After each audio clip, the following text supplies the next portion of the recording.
अब किसी ने पूछा 12वीं के रिजल्ट में 100 में से 100% आ गए लोगों के, 500 में से 500 नंबर आ गए, हिंदी अनिवार्य में 100 में 100 नंबर कैसे आ गए?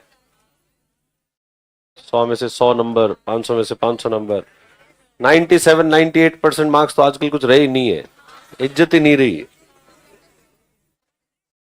100%, 99%, 97% दौड़ लगी हुई है। क्या कहा जाएगा इसको, क्या कहा जाए इसको? यूटिलिटेरियन अप्रोच है एक तो, कि नंबर परसेंटेज ज्यादा आते हैं, मतलब एक है कि एक गलती करता है तो फिर दूसरे को गलती करनी पड़ती है, दूसरा गलती करता है तो फिर और किसी को गलती करनी पड़ती है, ये गलतियां जो है लगातार चलती जा रही है, चलती जा रही है। तो पहले क्या होता था कि ये सीबीएसई और इसके अंदर जो है वो परसेंटेज ज्यादा आया करते थे। पहले आरबीएसई में इतने परसेंटेज नहीं आते थे, ठीक है, राजस्थान बोर्ड में इतने परसेंटेज जो है नहीं आते थे। पहले अगर आर्ट्स का जो टॉपर होता था ना, स्टेट मेरिट भी 75%, 74%, इस पे तो टॉपर होता था, राजस्थान का टॉपर हुआ करता था जिसकी इतनी परसेंटेज जो है वो बनते थे। अभी तो आर्ट्स में भी परसेंटेज में टॉपर क्या है, वो भी 99 और ऐसे टॉपर जो है वो 99% वाले टॉपर्स हैं। तो उस समय ऐसा होता था कि भाई इनके परसेंटेज जो है वो बहुत कम आते थे, और सीबीएसई में परसेंटेज बहुत, सीबीएसई ने पहले ही रिलैक्स मार्क्स देने जो है शुरू कर दिए थे, और सीबीएसई में परसेंटेज लोगों के 90 95% जो है वो बना करते थे। तो उसकी वजह से फिर यूनिवर्सिटीज में एडमिशन वगैरह, कुछ यूनिवर्सिटीज जो मार्क्स को महत्व देती है उसमें एडमिशन के अंदर बाकी लोग, स्टेट बोर्ड्स के जो लोग होते थे वो पिछड़ जाया करते थे। और जब पिछड़ जाया करते थे तो स्टेट बोर्ड्स पर स्टेट के लोगों ने दबाव बनाया कि साहब आप ऐसा क्यों करते हो, जब सीबीएसई ऐसा कर रही है, तो सीबीएसई ने ये समस्या शुरू की है, मतलब सीबीएसई जब ऐसा कर रही है तो आपको भी ऐसा काम करना चाहिए। यानी सीबीएसई गलत कर रही है, और सीबीएसई गलत कर रही है तो आप पीछे क्यों रह रहे हो? एक अनैतिक कार्य दूसरे अनैतिक कार्य को जस्टिफाई कर देगा, तो सीबीएसई ऐसा कर रही है तो लो साहब इन्होंने भी करना शुरू कर दिया, और फिर इन्होंने कहा आप करना ही शुरू कर दिया तो फिर पूरा ही कर दो, लो अब तो 100 में से 100% दे देंगे, अब क्या होगा? तो ये अब जैसे परसेंटेज की ये दौड़ है, परसेंटेज वगैरह ये सब बन रहे हैं यूनिवर्सिटीज में एडमिशन वगैरह, चलो ठीक है, उस यूटिलिटेरियन तरीके से देखा जाए तो वहां तक इसकी जो है वो जायज उसको जायज ठहराया जाता है। लेकिन वैसे देखा जाए तो स्टूडेंट के साथ में अन्याय है। कोई भी जो स्टूडेंट है, कोई भी बच्चा, 12वीं का बच्चा होता है, क्या उसकी मानसिकता होती है, क्या समझ होती है, क्या समझ, कुछ समझ नहीं होती 12वीं के बच्चे को। उस बच्चे को अगर तुम ये कह दो कि तू परफेक्ट है, अगर कोई ऐसा कह दे कि यू आर परफेक्ट, अब तेरे अंदर किसी प्रकार की कोई सुधार की गुंजाइश जो है वो नहीं है, नहीं है, तो उसके अंदर उसका पतन वहीं से शुरू हो जाएगा। उसके साथ में तो ये अन्याय हो गया। क्या वो कभी जीवन में के अंदर सोचा ही नहीं कि साहब मैंने 100% मार्क्स आ गए मेरे, हिंदी में 100% मार्क्स कैसे आ सकते हैं? हिंदी के अंदर तो कई तो व्याख्याएं हैं, साहब ये दोहा है इसकी व्याख्या करो, तो दोहे की ऐसे व्याख्या कर दी भूतोन भविष्यते, ना पहले कभी कोई ऐसे व्याख्या कर पाया है, ना आगे कभी ऐसे कोई व्याख्या कर पाएगा।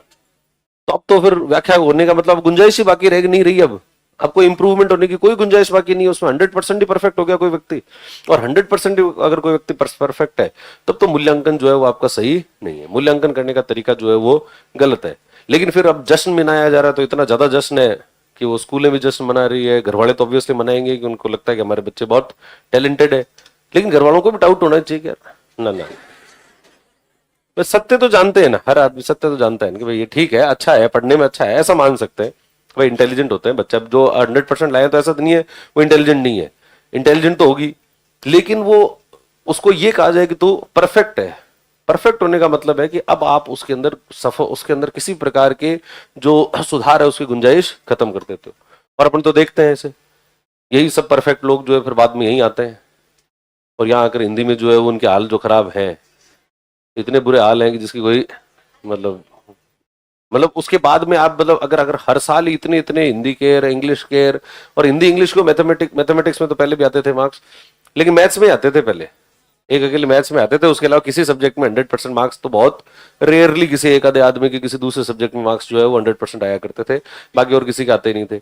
अब अगर आप 100% ही मार्क्स आ रहे हैं तो फिर आना आगे ऐसा होना चाहिए कि भाई ये सब के सब लोग तो सब नोबेल पुरस्कार विजेता ही निकलेंगे अब भारत से, तो ऐसे भाषा विज्ञानी आ गए हैं, और एक दो नहीं आए, लाखों की संख्या में है भारत में, तब तो फिर भारत का जो नेक्स्ट शिक्षा का स्तर होता वो तो क्या होता, बहुत ही खतरनाक होता। यानी शिक्षा में मार्क्स तो बहुत ज्यादा हो गए, गुणवत्ता स्तर जो है वो बहुत कमजोर हो गया। मार्क्स तो आपके बहुत ज्यादा है, परसेंटेज तो बहुत ज्यादा है, फिर धीरे धीरे आपकी इंटरनेशनल लेवल के ऊपर अगर जब वो जाएंगे तो उनकी जो इमेज है ना वो खराब ही होगी।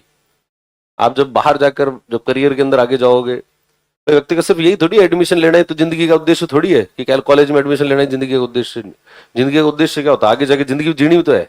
यहाँ तो चलो शिक्षा है, शिक्षा के बाद में आगे जाएगा तो काम धंधा करेगा, दूसरा और का काम करेगा। अब काम धंधा कर रहा है और उसको आता जाता इतना कुछ खास है नहीं, अंग्रेजी की कम्युनिकेशन स्किल भी खराब है, हिंदी भी ज्यादा अच्छी लिखी नहीं जाती। फिर उसके मार्क्स आएंगे, उसका वो बॉस होगा वो पढ़ेगा देखेगा तेरे 100% मार्क्स आए हुए, आता जाता तेरे को कुछ ही नहीं है। फिर उस व्यक्ति को एक आत्मग्लानि होगी, यार ये क्या हुआ, इसका मतलब मेरे जीवन के अंदर जो है कुछ कमी हो गई। मैं पहले तो एकदम परफेक्ट था, उसके बाद में मैं कमी हो गई, तो बाद में डिक्लाइन हो गया, और बाद में डिक्लाइन फिर उसको बड़ा बुरा लगेगा। तो इससे अच्छा है कि उसको सीधे ये कहा जाए कि देख तेरे वास्तविक स्थिति जो है वो इतनी है, और अब इसको आगे धीरे धीरे इंप्रूव किया जाए। हालांकि वैसे भी ये रटंत विद्या के माध्यम से किसी का मूल्यांकन करना वैसे भी सही नहीं है। मतलब इसमें एक तो ये दिक्कत तो है ही मार्क्स वाली, तो और दूसरी दिक्कत क्या है कि सिर्फ रटंत विद्या के माध्यम से लोगों का मूल्यांकन करना कि इंटेलिजेंट है, ये नहीं है।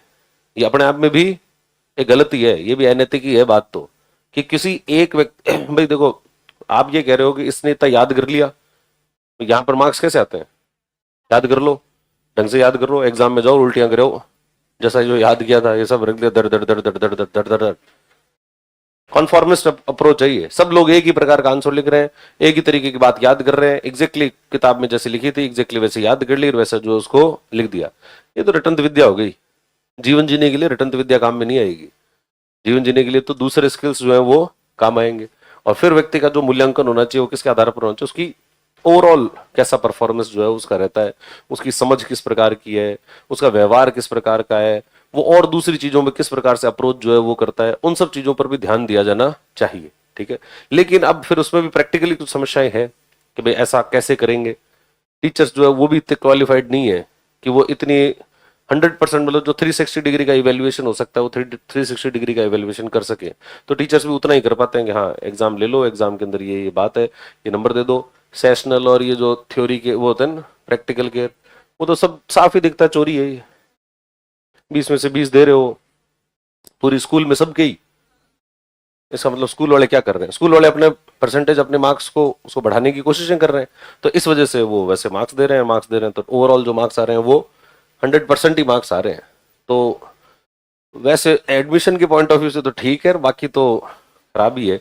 और वैसे भी अपन पहले पढ़ाई होगा तुमने भारतीय शिक्षा के अंदर क्या समस्याएं हैं, शिक्षा वाली समस्या नहीं पढ़ी?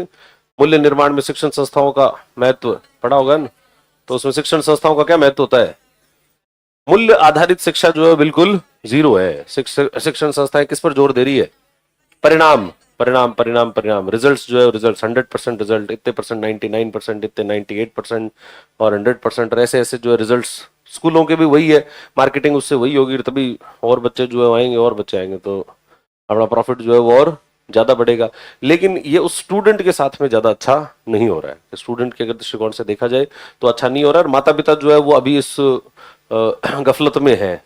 सब तारीफें कर रहे होते हैं, सब तारीफें कर रहे होते हैं, उनको भी लगता है नहीं नहीं नहीं हमारा बच्चा तो अलग ही है, चाइल्ड प्रोडिजी है ये।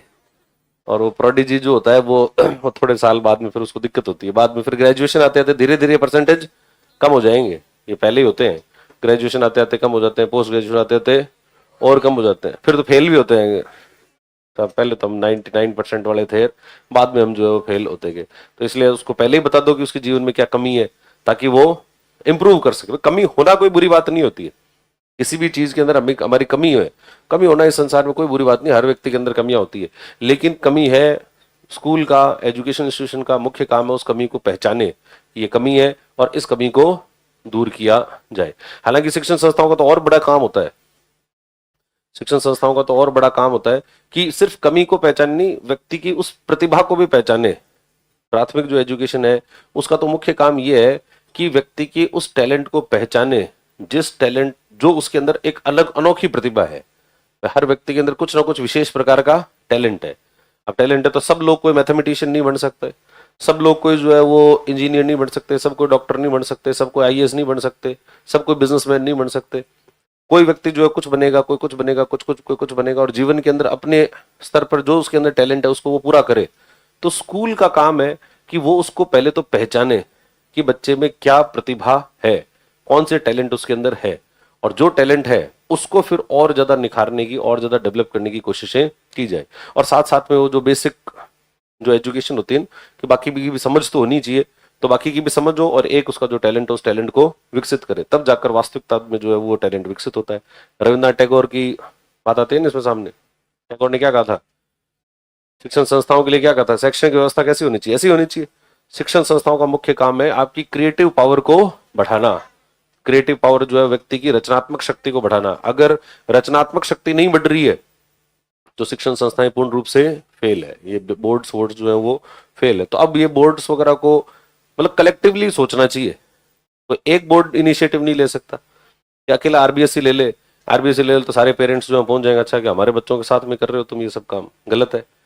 तो सीबीएसई भी सोचे, आरबीएसई भी सोचे, बाकी जो स्टेट बोर्ड्स हैं वो भी सब मिलकर डिस्कशन करें, क्योंकि सब लोग रेस्पॉन्सिबल लोग हैं और बड़े लोग हैं, शिक्षण संस्थाओं से जुड़े हुए हैं, शैक्षणिक व्यवस्था को ढंग से समझते हो तो सबको मिलकर और सही निर्णय लेना चाहिए कि ये इवेल्युएशन का जो आप एक्सट्रीम इवेल्युएशन कर रहे हो उसको थोड़ा कम करो, ये परसेंटेज जो है वो इतने इतने आने नहीं चाहिए, नहीं तो लोगों का शिक्षण व्यवस्था पर विश्वास उड़ ही गया है लगभग। क्या है, अब कोई ऐसा कोई कह दे कि मेरे 99% है, 96% है, तो अब वो वाला भाव आता नहीं है पहले वाला, मैं हाँ ठीक है होगा, आ गए, तो अगले के अगले ने मेहनत की फिर भी उसके साथ में गलत है, जिसने मेहनत की उसके साथ में तो गलत ही है इनकी, यार मैंने मेहनत की, शिक्षण व्यवस्था ऐसी है जो मुझसे ढंग से इवेल्युएट ही नहीं कर रही है।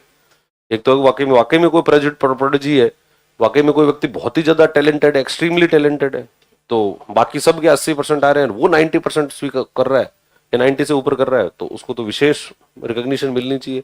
लेकिन अब वो भी उतने ही कर रहा है, बाकी भी उतने ही कर रहे हैं, सब लोग उतने ही कर रहे हैं, उतने तो सभी कर रहे हैं, तो अब उसका तो कोई अर्थ जो है वो फिर रह नहीं जाता। तो इसलिए ये शैक्षणिक व्यवस्था और इस तरीके का मूल्यांकन इतना सही नहीं है। क्यों नहीं है, क्योंकि आगे जाके इनको सबको परेशानी आने वाली है। फिर ये पता नहीं कौन है क्या पूछा है वो।